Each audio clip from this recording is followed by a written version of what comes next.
quiser complementar, trocar uma experiência, compartilhar algo, pode ficar à vontade de levantar a mão e a palavra é sua, tudo bem?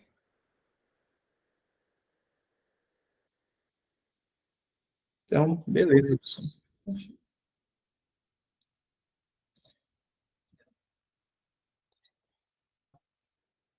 Então, pessoal, antes da gente falar de inteligência de fontes abertas, né, ou OSINT, a gente precisa ter uma definição do que é inteligência. Eu gostaria que cada vez que vocês lembrassem da palavra inteligência, cada vez que vocês vissem essa palavra a partir de agora, automaticamente lembrassem dessa definição aqui, tá? Qual que é o objetivo da inteligência, né? Que é uma ciência de vários ramos. Então, a inteligência, ela tem por objetivo reunir informações confiáveis para embasar decisões. Nessa simples frase, a gente pode resumir todo o trabalho de inteligência, tá? E como que a gente pode fazer isso? Então, o que significa reunir informações? A gente está falando de coleta, né, de volume de dados, volume de informações. E como que eu faço uma coleta de informações? Como que eu obtenho dados? Né? A gente precisa definir o que chamamos de escopo. E para isso, cabem três perguntinhas. Tá? Então, sendo elas, a primeira, quais informações? Que tipo de informação eu estou querendo reunir? Né? O que eu estou querendo saber do meu alvo? Que é a nossa segunda perguntinha. O alvo, né? De quem ou do quê? Então, eu estou pesquisando sobre uma empresa, estou pesquisando sobre uma pessoa, sobre um tipo de produto, sobre um tipo de negócio, um tipo de mercado. Então, eu preciso ter isso definido antes de começar qualquer atividade de inteligência. O que eu quero coletar e de quem. E a terceira coisa é onde, em quais canais, né, de informações são interessantes para mim fazer a coleta. A gente sabe que a internet é um ambiente que existe informações gigantescas, né, um volume muito grande, a gente precisa, como inteligência, fazer um filtro, né, no que a gente está querendo coletar. Então, a definição de canais, né, é fundamental para a gente produzir ali um conteúdo relevante, né, no cenário de inteligência. A segunda etapa aqui seriam as informações confiáveis, ou seja, a gente precisa ter um nível de confiança, né, um nível de certeza nessas informações que a gente reuniu. Eu não posso colocar ali num relatório de inteligência uma informação equivocada, que pode impactar ali na frente a decisão, que é o que a gente vai ver a seguir. Então, aqui nós temos, por fim, né, embasamento de decisões. O que isso aqui quer dizer? A inteligência, ela toma ações? Né? Não, a inteligência não faz absolutamente nada, né, no sentido de tomar uma ação. O que a inteligência faz é embasar as decisões. Então, ali na frente, quando a gente produzir um relatório de inteligência, quando a gente, por exemplo, vocês que são clientes da Axura, a gente produz ali um conteúdo com uma informação de inteligência, o decisor é vocês. Vocês ponharão em prática as recomendações, ponharão em prática as informações que a gente compartilhou, se quiserem ou não, dependendo de duas coisas. A primeira, a interpretação dessas informações, é por isso que um decisor ele precisa estar capacitado, né, para entender, né, para interpretar o que essas informações reunidas pela inteligência significam, e a decisão vai depender também da estratégia. O que o decisor deseja realizar, né? Dependendo da sua estratégia, ele pode aplicar ou não, né, recomendações ou utilizar de diferentes meios as informações reunidas pela inteligência.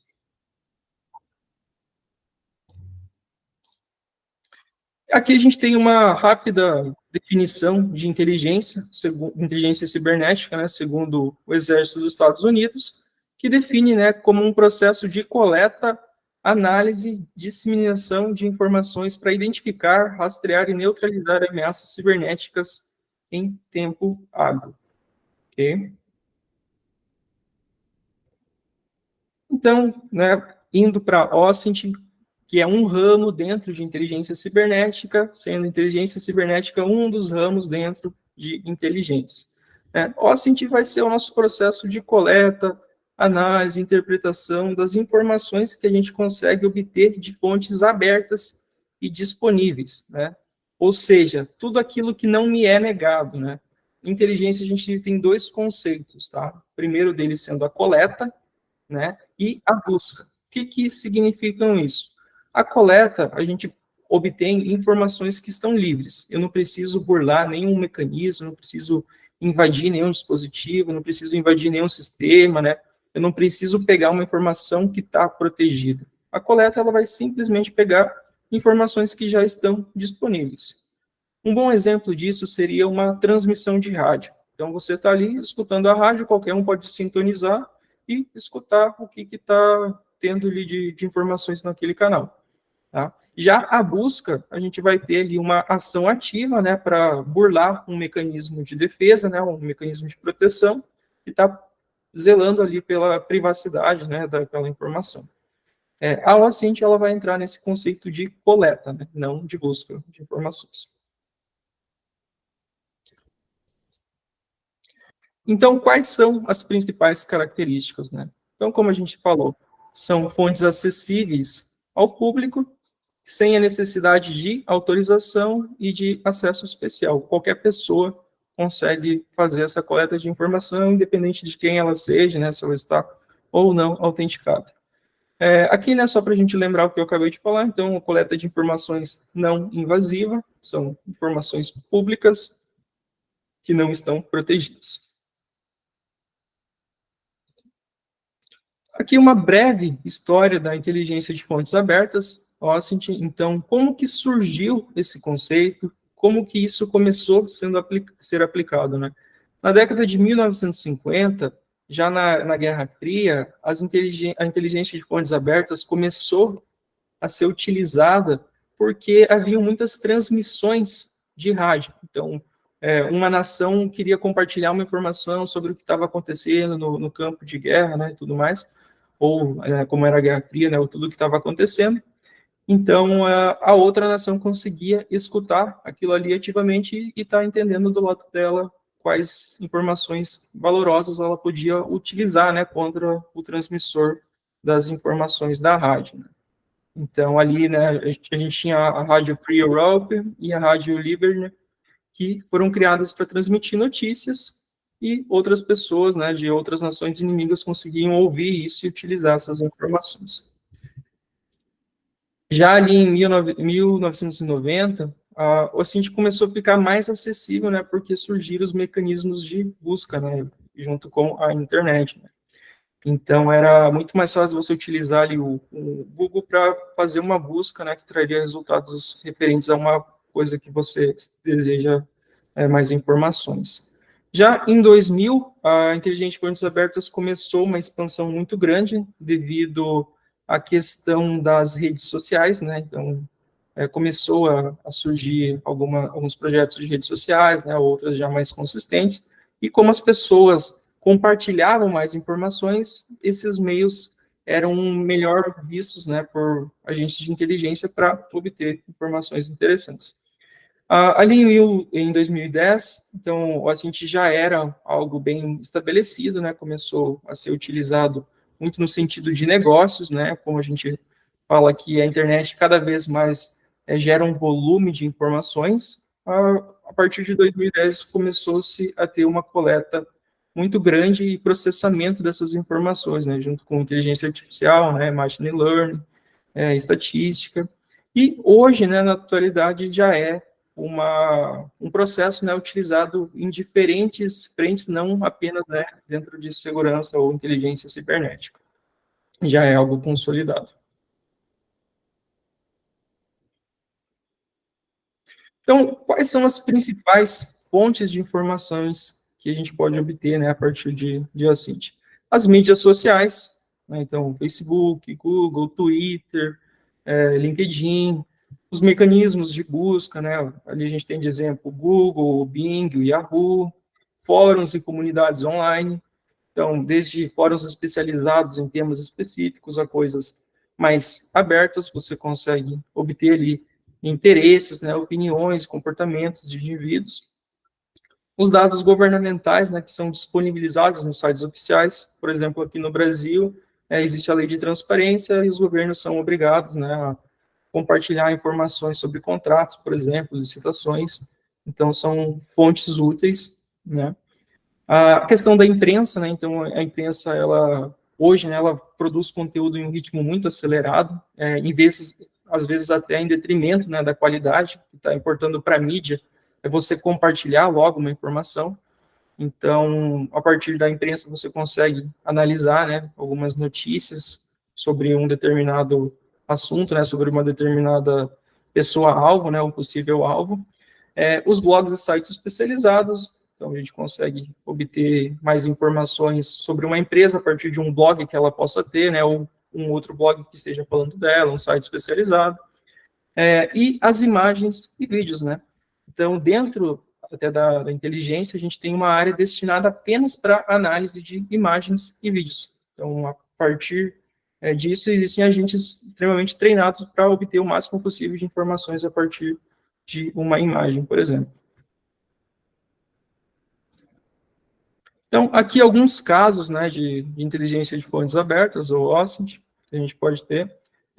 Eu não vou perguntar aí quem pratica regularmente atividade física, mas eu imagino que vocês conheçam, né, ou já tenham utilizado o aplicativo do Strava, né?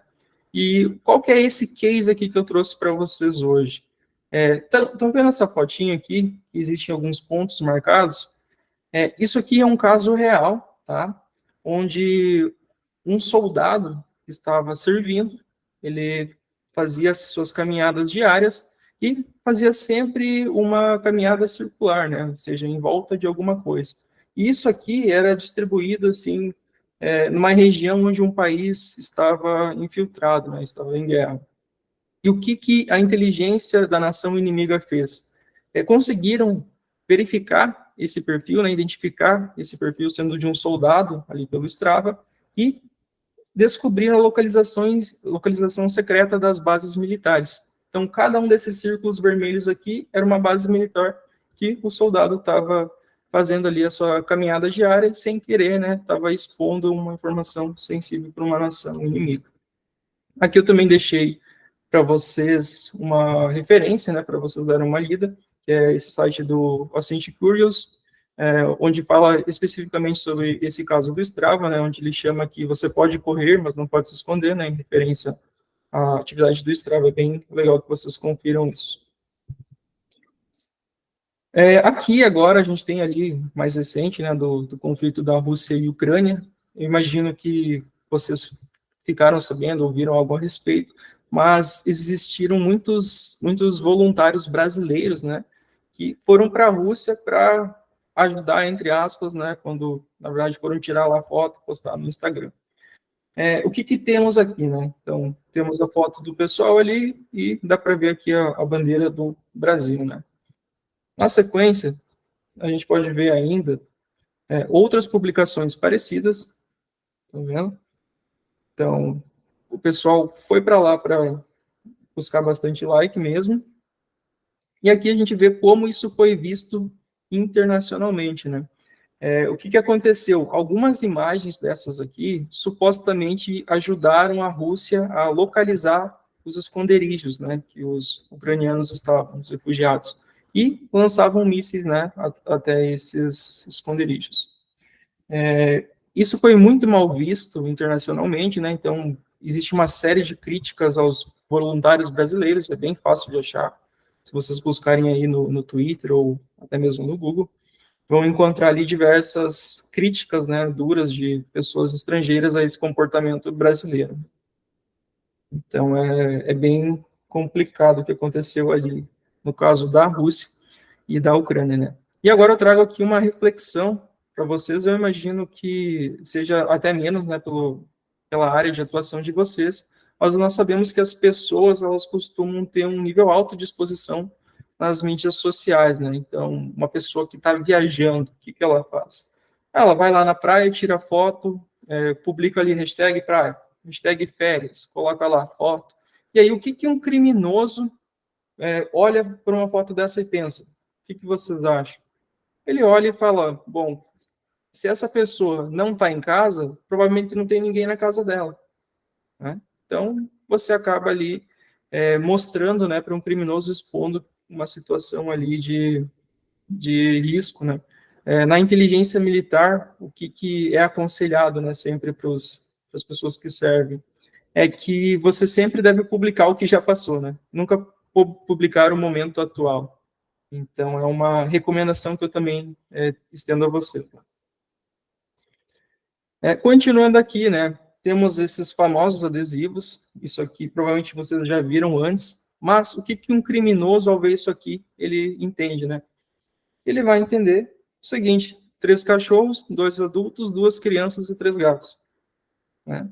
Você já está facilitando para alguém te acompanhar, né? Então, um carro pode te seguir até a sua residência e fazer um sequestro, fazer um roubo, fazer alguma coisa nesse sentido, né? Então, é um caso de OSINT que foge ali aos meios tecnológicos, né?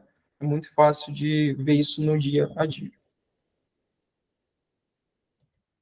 Então, aqui a gente tem alguns exemplos práticos, tá, de OSINT que eu gostaria de mostrar para vocês. Como o nosso tempo é limitado, é difícil fazer um treinamento extensivo, né, mostrar tudo o que é possível fazer com OSINT, mas eu quero trazer para vocês alguns exemplos, tá? O primeiro é sobre nomes de usuários, né, então eu trouxe aqui até uma ferramenta, mas o conceito é bem simples de entender.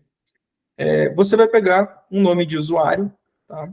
Qualquer nome de usuário, e vai fazer uma consulta em vários sites, várias plataformas que possuem nomes de usuários, né? Como Twitter, YouTube, Google, e caso, né, quando você faz esse acesso lá, esse site vai te retornar, por exemplo, se essa pessoa existe ou não, né?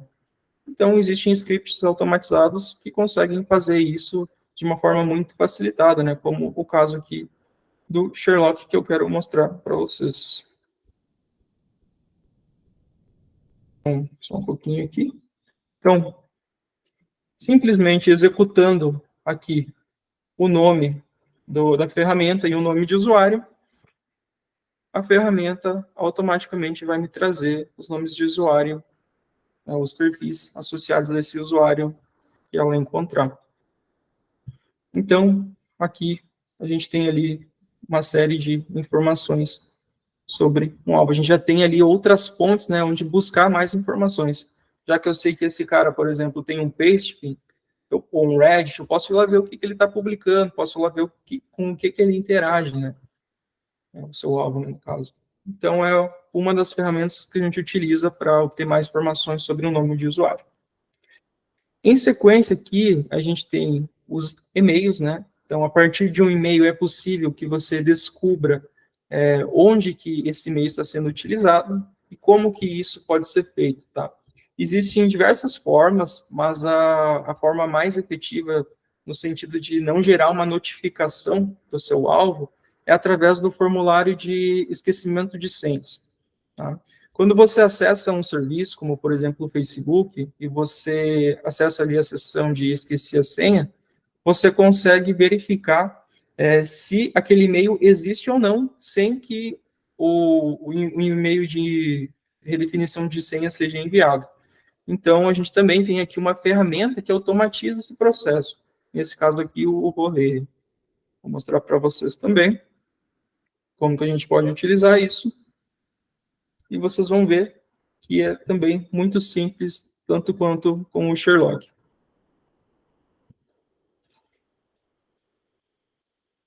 Então, aqui, por exemplo, jogando ali johndu@gmail.com, eu consigo ver todos os sites onde esse e-mail está registrado. Então, essa aqui é uma outra forma de a gente obter informações, né, de um endereço de e-mail. Rodrigo, é contigo. Opa, fala, Alisson, beleza? Beleza. Tem uma outra ferramenta, algum outro site, uma plataforma de interface gráfica que eu consiga identificar aonde um determinado e-mail está registrado e também aonde algum aplicativo tem vinculado o registro pelo Facebook, por exemplo, né? Vamos pegar o exemplo do iFood, né? O iFood eu não quis criar um cadastro, mas eu me registrei pelo Facebook, né? Tem como descobrir isso, primeiro, alguma plataforma com a interface gráfica para eu descobrir aonde determinado e-mail está cadastrado, e segundo, onde foi conseguido registrar por outros aplicativos, como o Facebook, por exemplo.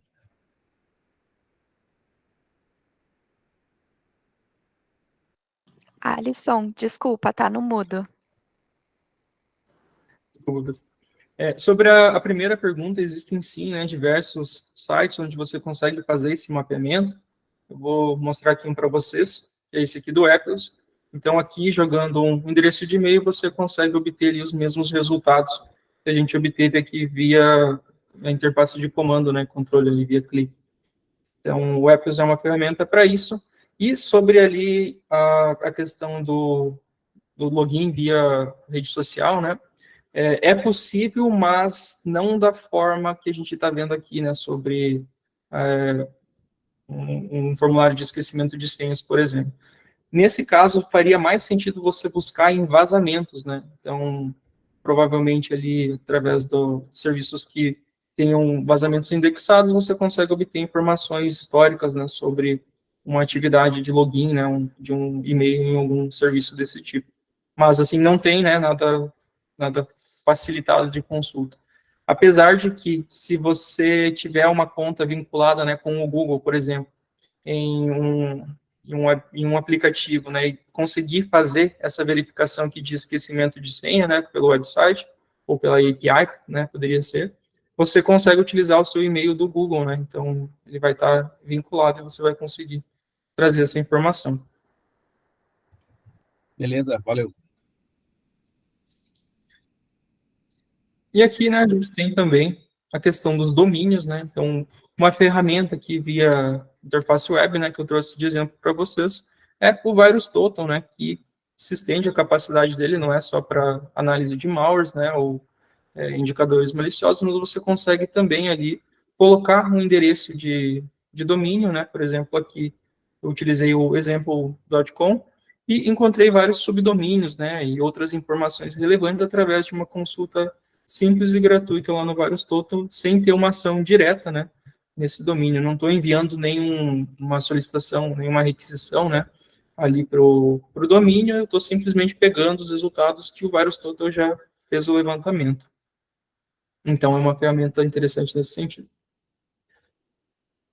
O Google Hacking, né, então, o Google possui diversos operadores, né, avançados, sendo alguns deles como aqui, por exemplo, o tipo de arquivo, né, a gente poderia dizer para o Google, file type TXT, eu quero todos os arquivos que terminem, né, com TXT, sejam arquivos de texto, e eu quero que dentro do texto desse arquivo exista a palavra senha, né, ou password. Então, ele vai lhe trazer uma lista de resultados de diversos sites onde existe esse tipo de arquivo. Eu poderia também aqui, né, até estar no primeiro exemplo, dizer um site específico. Então, eu poderia colocar ali o nome da sua empresa.com e colocar um in-text senha, ou password, ou e-mail, né, ou a informação que eu estiver buscando, e tentar, né, levantar isso através ali de Google Hacking, né.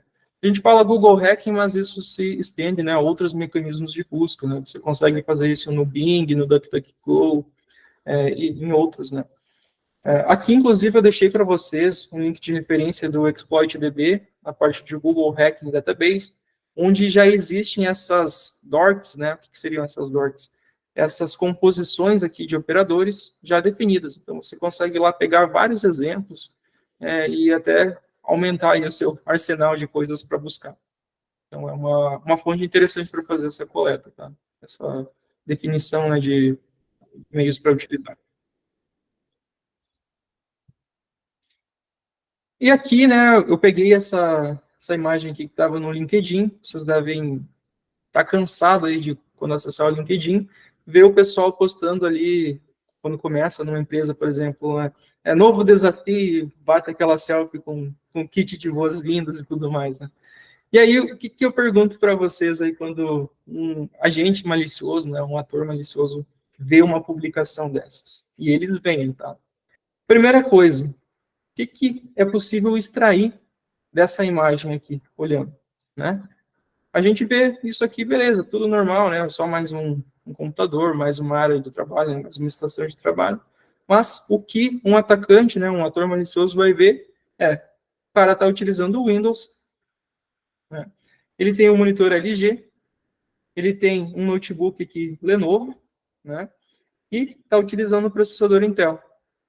Então, tudo isso, né, de forma rápida, a gente poderia extrair mais informações aqui, mas olha quanta informação a gente já obteve aqui. Isso eu poderia dizer, então, que todos os funcionários daquele setor da empresa ou da empresa utilizam máquinas com configurações parecidas, né? Então, seria muito mais fácil eu produzir aqui um malware do meu lado e implantá-lo na empresa de vocês já sabendo dos sistemas operacionais que vocês utilizam. Esse seria um exemplo. Ou até mesmo um exploit, né? E aqui a gente conseguiria, através de ferramentas de busca reversa de imagens, né? Eu gosto muito aqui do Yandex, vocês conseguem acessar facilmente ali no Yandex/Images, e colocando ali essa parte da imagem onde mostra o notebook, a gente consegue até mesmo obter o modelo exato desse notebook, né? E não só com equipamentos, a gente consegue buscar qualquer coisa, né? Até mesmo rostos de pessoas, para encontrar outros perfis, né? Verificar um fake, né? Também seria um bom exemplo. Então, é uma ferramenta que é utilizada pelos agentes de inteligência, mas que os criminosos também têm ciência. Os criminosos mais avançados utilizam essas mesmas táticas. E continuando no LinkedIn, né, que é uma fonte enorme de informações para criminosos, aqui eu trouxe uma vaga de emprego que eu peguei ontem lá, tá? Mas espero que não seja da empresa de ninguém que está aqui, né? Mas, assim, o que a gente obtém aqui de informação relevante, né? Batendo o olho rapidamente. Se vocês verificarem aqui na penúltima linha, a gente vê que está sendo citada a ferramenta do MikroTik explicitamente. O que quer dizer? E nessa empresa utilizam o MikroTik, né? O MikroTik é um equipamento, né, de rede utilizado para controle, gestão de rede e tudo mais, e que existem vários exploits, né, várias vulnerabilidades que podem ser exploradas, né, remotamente. Então, é possível ganhar acesso a uma rede, né, uma infraestrutura, explorando ali um MikroTik mal configurado, né, ou desatualizado. Aqui, inclusive, eu deixei uma referência aqui das últimas CVEs, né, últimas vulnerabilidades descobertas no MikroTik. Então, temos que ter cuidado com esse tipo de publicação, né, disposição de informação. Isso aqui é muito complicado, porque normalmente você vai estar buscando um profissional que entenda de determinada tecnologia ou determinado processo, e você precisa expor isso para fazer ali um filtro nas candidaturas, né? Mas é necessário, né, a gente minificar, deixar isso o mínimo possível de informações ali que possam ser sensíveis, né, e expor alguma tecnologia, algo de risco maior. Então, esse aqui não é um bom exemplo de conduta ali, né, na exposição de vagas de emprego. A gente precisa evitar esse tipo de comportamento. E como que a gente se protege, né, contra, assim, como eu protejo a minha empresa, como eu protejo a mim mesmo. Eu vou tentar aqui mostrar alguns recursos, né, alguns meios que você pode utilizar para se proteger. Então, a primeira medida aqui, né, a primeira recomendação é que a gente gerencie as nossas informações pessoais.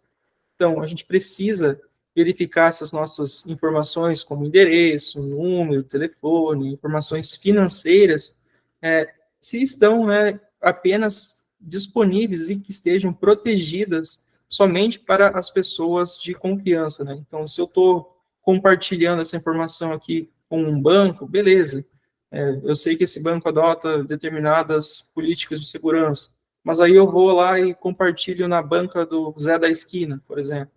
Essas minhas informações já estão mais sensíveis, né? Já estão mais passíveis, né, de um vazamento, né, onde alguém pode obter ali os meus dados pessoais.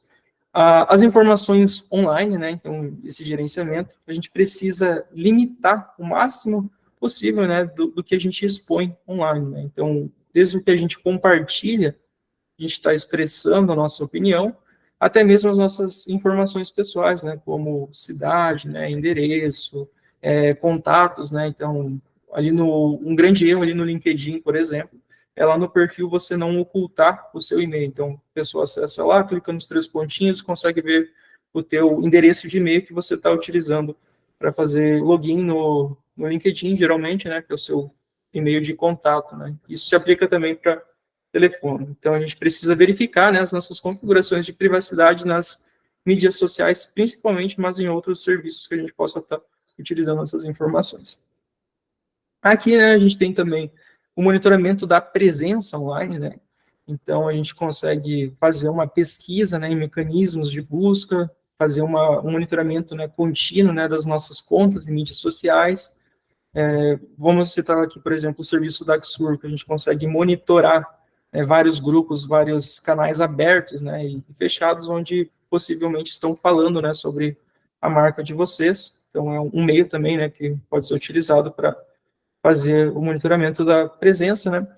A limitação das atividades online. Então, é aquilo que eu falei para vocês antes, é sempre postar o que já passou, né? Então, vou publicar alguma coisa, publico o que já passou. Se eu publicar no momento real, né, em tempo real, eu estou mostrando ali para um atacante ou para uma pessoa mal intencionada o que eu estou fazendo naquele momento. E isso pode gerar uma situação vulnerável, né? Então, além, né, do que a gente está expondo ali depois, a gente precisa cuidar com o que publica, né? Teve ali a conferência da RSA que o pessoal exagerou um pouquinho na publicação, né, de fotos de crachás, de documentos na mão. Se vocês fizerem uma pesquisa rápida, é possível encontrar muita informação ali sobre as empresas, né, sobre as pessoas que estavam nas fotos, né?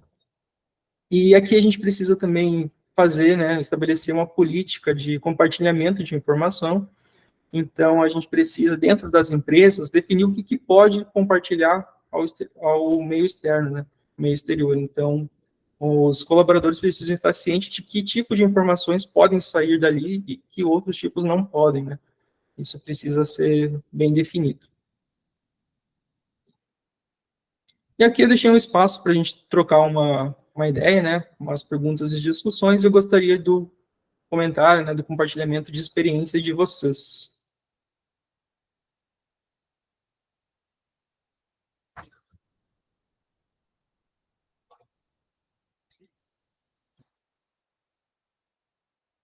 Alguém tem alguma dúvida, alguma situação que gostaria de comentar?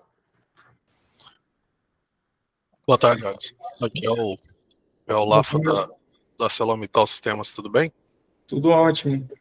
Parabéns pela apresentação aí. Cara, eu queria saber se você, porventura, né, obviamente, se vocês vão compartilhar o material, que eu achei algumas informações interessantes aqui, até mesmo para tratar em formato de alerta, né, para os nossos usuários.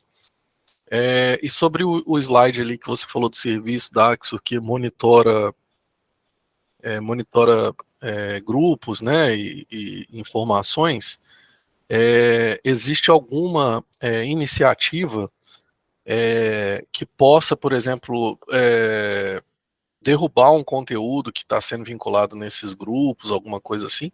Isso é uma coisa que a gente tem esse serviço aqui, contratado, porém é uma coisa que vira e mexe, estão sempre, os executivos principalmente, nos perguntam assim se é possível fazer alguma coisa, né? Que tipo de recomendação pode ser feita nesses casos. Obrigado, viu? Perfeito. Quanto à derrubada de informações, sempre depende muito do canal. Tá?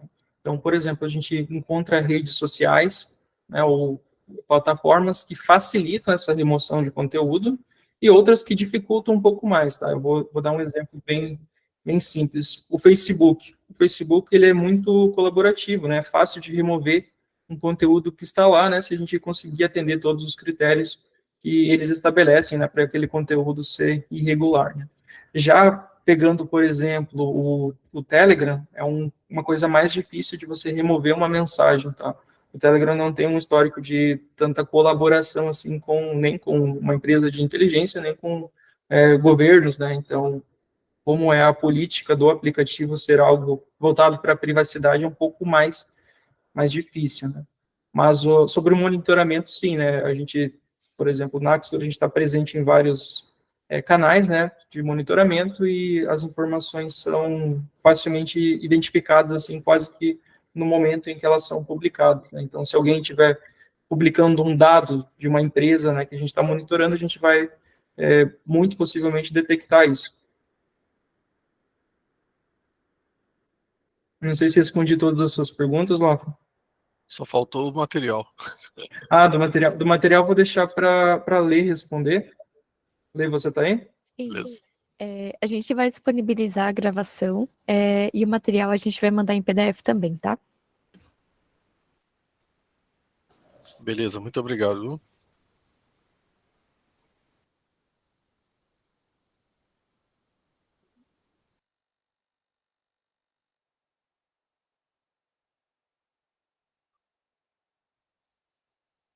Felipe? Tudo bom, gente? É uma questão de LGPD, e você comentou do Telegram. Eu tenho um grupo de Telegram, esse grupo ele é fechado, só com convite você pode entrar. Vocês conseguem fazer esse monitoramento desse grupo se por acaso esse convite vazar? É que não é bem assim também que funciona, né, Felipe? Os grupos, eles passam ali pelo um processo de avaliação, né, de risco. Então, se esse grupo representar um risco, né, às empresas, talvez ele seja monitorado, né? Mas em outra contrapartida, vamos dizer assim, hoje a gente consegue permitir que os clientes, né, os usuários da Xur, conectem as suas contas do Telegram à plataforma. Então, imaginando assim que você já está no seu grupo e você conecta a sua conta na plataforma, né? Sim. Beleza, o que pode acontecer, né, por estar conectado?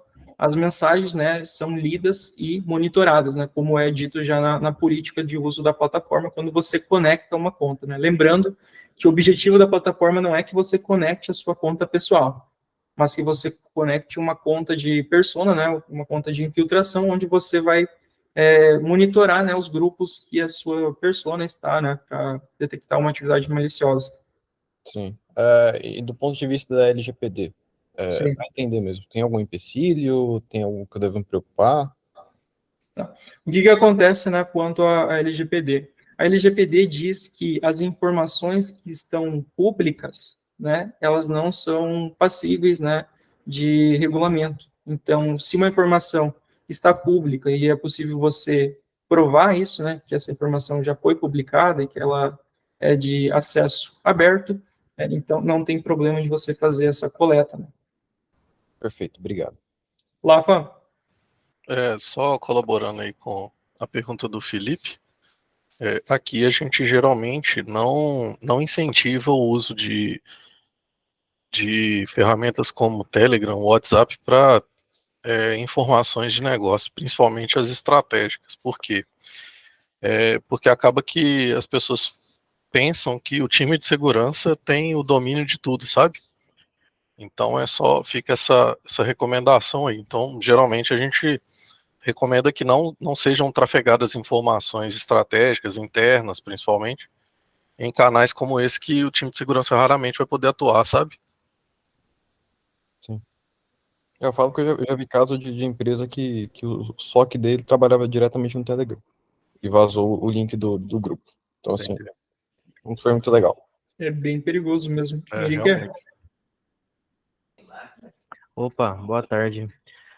A minha dúvida é referente à LGPD, que vocês haviam comentado há um tempinho atrás, é referente às informações públicas contidas na internet afora.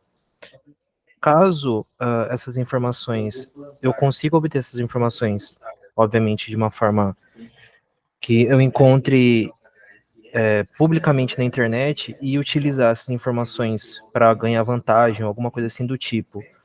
Ou não só para ganhar vantagem, mas para uso ilegal ou alguma coisa referente a isso. Ele entra também na LGPD ou é um caso à parte? Não sei se consegui ser muito claro. Tá. Não, perfeito. O que acontece na LGPD, né? Você tem os princípios de você obter uma informação e você tem outra coisa, né, que é chamada de tratamento, né? O que fim que você vai dar a isso, tá? Então, apesar de que você colete informações públicas, por exemplo, e não tenha um problema com a LGPD, se você tomar uma atividade que seja ilegal, né, em cima daquelas informações coletadas, você vai, consequentemente, ter um problema, né, com a Lei Geral de Proteção de Dados Pessoais. Então, eu não posso, por exemplo, pegar um dado público e usar ele em desvantagem de uma pessoa, né, ou vantagem própria em detrimento de outra pessoa. Entendi. Obrigado. Era somente isso. Natan? Boa tarde, pessoal, tudo bem? Me ouvem bem? Ouvindo sim. Então, minha dúvida é mais em relação às informações, né, que são compartilhadas na internet, que o pessoal acaba se cadastrando e tudo mais, em relação a credenciais corporativas, né? Provavelmente vocês têm bastante caso disso, mas de colaboradores que utilizam credenciais corporativas para se cadastrar em N sites aí de diferentes serviços. Nesse tipo de situação, recomendação propriamente dita, tentar fechar esse canal de comunicação com essas plataformas ou só garantir que a segurança interna dessa credencial corporativa esteja assegurada?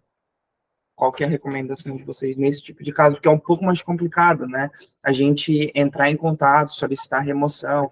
Eu entendo que tem LGPD e tudo mais que apoia, mas é um processo muito mais moroso e que muitas vezes a gente não consegue ser bem efetivo. Até o que tu comentou, tem plataformas que dificultam a remoção dessas informações da internet em si, outras facilitam. Então, qual que é a diretriz assim, que a gente pode seguir nesses casos?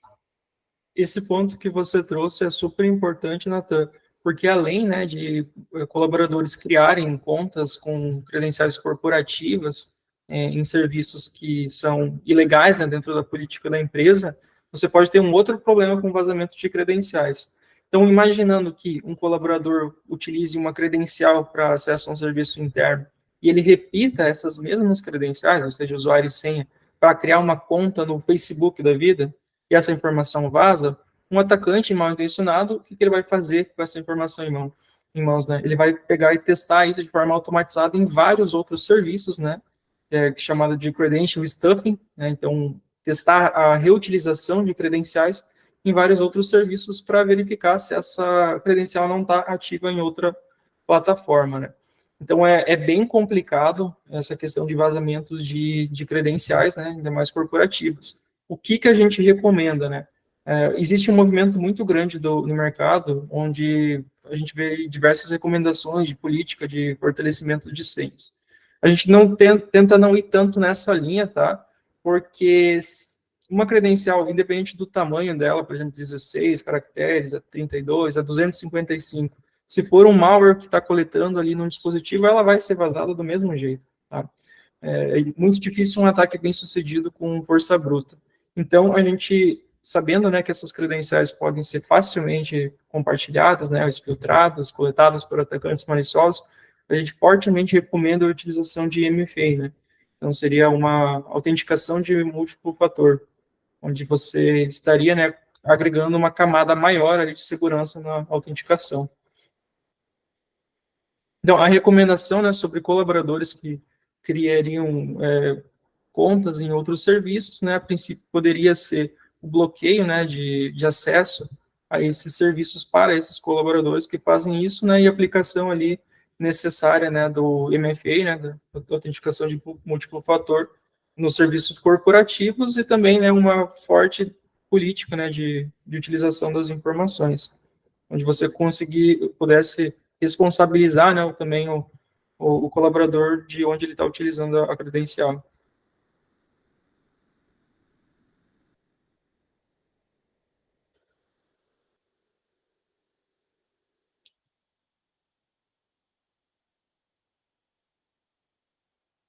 Natan? Só mais um ponto.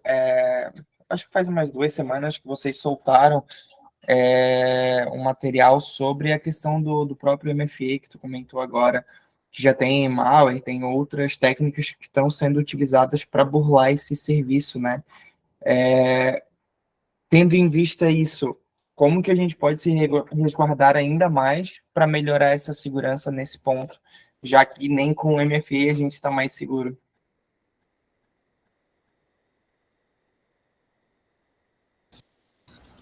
Tá mutado, Tá no Alisson. mudo, Alisson. Muito boa pergunta, e uma coisa que eu recomendo vocês utilizarem, né, como uma maneira de se proteger ainda mais, né, mesmo utilizando MFA, é esse carinha aqui, ó.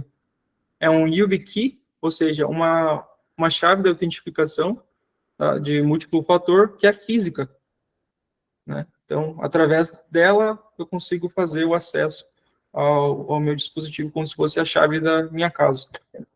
Então, é uma das maneiras, né, de você se prevenir contra isso. Vou até deixar aqui nos comentários para que vocês possam buscar informações sobre.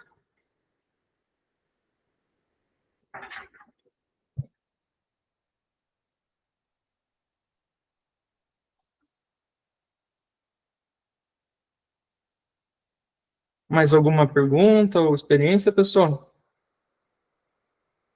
Henrique?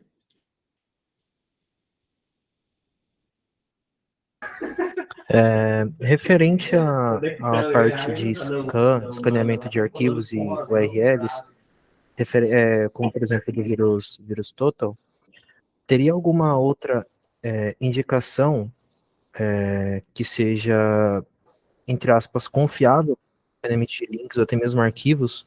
Porque no meio do mundo corporativo sempre tem uma transação muito grande de arquivos, né? Baixa arquivo, manda arquivo, baixa arquivo, manda arquivo. E a chance de a gente pegar um malware, um ransomware ou qualquer uma coisa assim do tipo é muito alta. Teria algo para colocar no meio para evitar que isso aconteça? Não evitar, mas diminuir as chances. Sim, excelente pergunta, Henrique, porque dá até um gancho sobre um outro assunto, tá? A gente não deve utilizar plataformas como o VirusTotal para escanear os nossos arquivos. Por quê? Né? O que acontece quando a gente envia um arquivo para o VirusTotal? Esse arquivo já não é mais nosso. Ele vai compartilhar com todo mundo que tem a assinatura.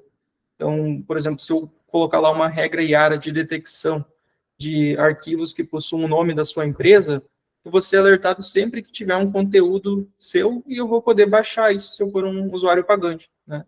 Então, é muito fácil de haver vazamentos, né, com scans em plataformas como o VirusTotal. O recomendado seria que você fizesse isso utilizando um serviço mais confiável que atue ali no perímetro da tua empresa, né? Por exemplo, um XDR. Então, você poderia implementar um XDR que conseguiria fazer ali desde o escaneamento da sua máquina, né, baseada em assinatura, né, ou seja, verificando parte do código do arquivo, verificando a hash, verificando outros atributos, né, como também entra na questão de heurística, né, que é de comportamento, né. Ali até o Nathan colocou de sandbox, né, o que entraria a heurística? É o comportamento, o que esse malware vai fazer, né, no seu dispositivo.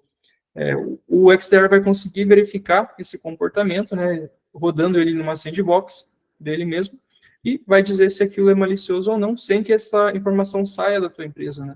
Isso que é o importante. Então, a recomendação é nunca fazer o upload, né, de informações sensíveis em plataformas como o VirusTotal.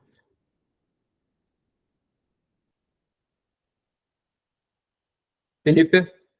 Mais uma perguntinha. Eu vi que vocês colocaram ali no site de vocês, você tem a agenda de demonstração e eu queria saber se tem alguma POC da plataforma que eu possa utilizar, algo do tipo. Você poderia repetir, Felipe? Para mim deu uma cortadinha aqui. Eu queria saber se existe algum tipo de POC de trial da Axor que eu poderia estar utilizando, testando. Porque eu imagino que tudo que você demonstrou aí, a plataforma de vocês cobre, correto? Correto. Sim, a gente consegue verificar isso, tá bom? E entrar em contato contigo, sem problema algum. Perfeito, obrigado.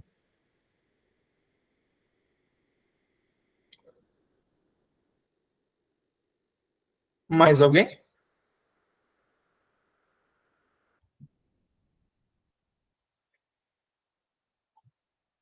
Então, pessoal, a gente já está quase no horário previsto. Eu só tenho a agradecer a presença de cada um de vocês.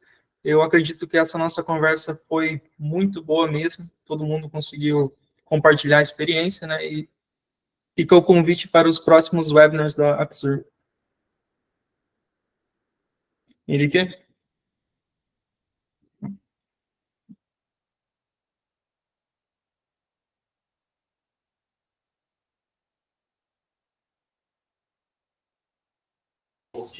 Ah, não, não levantei a mão, não. Ah, desculpa. Então, tudo bem, pessoal. Se ninguém tiver mais nada a complementar, a gente pode encerrar aqui. Show de bola. Obrigadão, então, pessoal. Até a próxima. Por último, né, o meu contato fica disponível. Pode me chamar lá no LinkedIn, mandar e-mail. A gente está sempre à disposição de qualquer dúvida de vocês, sendo ou não cliente, tá bom? Ô, Alisson, eu levantei a mão aqui, sei que já está terminando. Provavelmente nós trouxemos o Bordini para fazer um trabalho no ano passado aqui, de uma palestra, né? No Dia Mundial de Segurança. Porventura você se disponibilizaria a fazer isso aqui? É porque é um assunto bem interessante para os nossos usuários, entendeu? Claro, eu adoraria fazer isso, ó. A gente pode conversar. Eu vou conversar com o nosso CS aqui, aí a gente vai amadurecendo a ideia. Combinado, então. Beleza, gente? Obrigado. Boa semana aí. Obrigado. Valeu. Henrique, tá com a mão levantada? Agora eu tô. É que o William Nascimento, ele fez uma pergunta e eu achei um tanto quanto interessante, só que ele fez no chat. Se tem algum curso, algum treinamento sobre OSINT ou qualquer outra coisa relacionada à parte de segurança também da Axur. Então, existem vários treinamentos, né, de OSINT disponíveis na internet, muitos de boa qualidade.